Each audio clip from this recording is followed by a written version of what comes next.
Un disque dur se compose de deux parties principales. Le disque métallique, qui peut tourner jusqu'à 15 000 tours par minute, et la tête de lecture, écriture, fixée au bout d'un bras.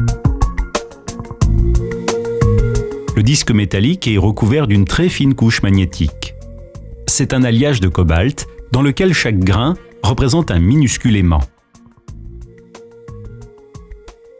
En mode écriture, le courant qui parcourt la bobine crée un champ magnétique qui polarise toute une zone de grain.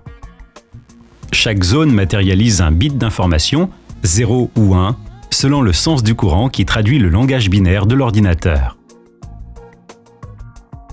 Jusqu'à la fin des années 1990, les têtes d'écriture servaient également en sens inverse à la lecture. L'aimantation d'une zone produisait par induction dans la bobine un courant électrique converti en 0 ou 1. Mais chaque zone devait contenir plusieurs milliers de grains pour induire un courant détectable. Impossible donc de réduire leur taille pour augmenter les capacités de stockage.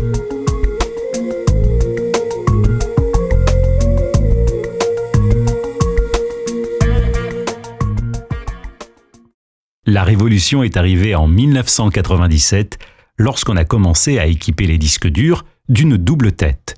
La tête d'écriture inductive classique et une tête de lecture, GMR. La tête GMR permet de détecter un infime champ magnétique généré par une centaine de grains de cobalt seulement. Elle est composée de couches de fer et de chrome alternées dont l'épaisseur ne dépasse pas quelques atomes. À cette échelle nanométrique, c'est la physique quantique qui dicte sa loi. Ce n'est plus la charge de l'électron qu'on utilise comme en électronique, mais son spin. Le spin d'un électron n'a que deux directions, haut ou bas, un peu comme une boussole dont l'aiguille ne s'orienterait que nord ou sud. Avec deux couches de fer aimanté qui séparent la couche de chrome non magnétique, le nano-sandwich est un filtre ultra sensible. Quand l'aimantation des couches est opposée, le courant ne passe pas. Quand l'aimantation est parallèle, les électrons dont le spin est aligné traversent et créent un courant électrique. À gauche, la couche a une aimantation permanente. À droite, l'aimantation varie en fonction du champ magnétique provenant du disque dur. Courant, pas de courant, 0 ou 1, nous sommes bien revenus au code binaire de nos ordinateurs, avec une tête ultra sensible.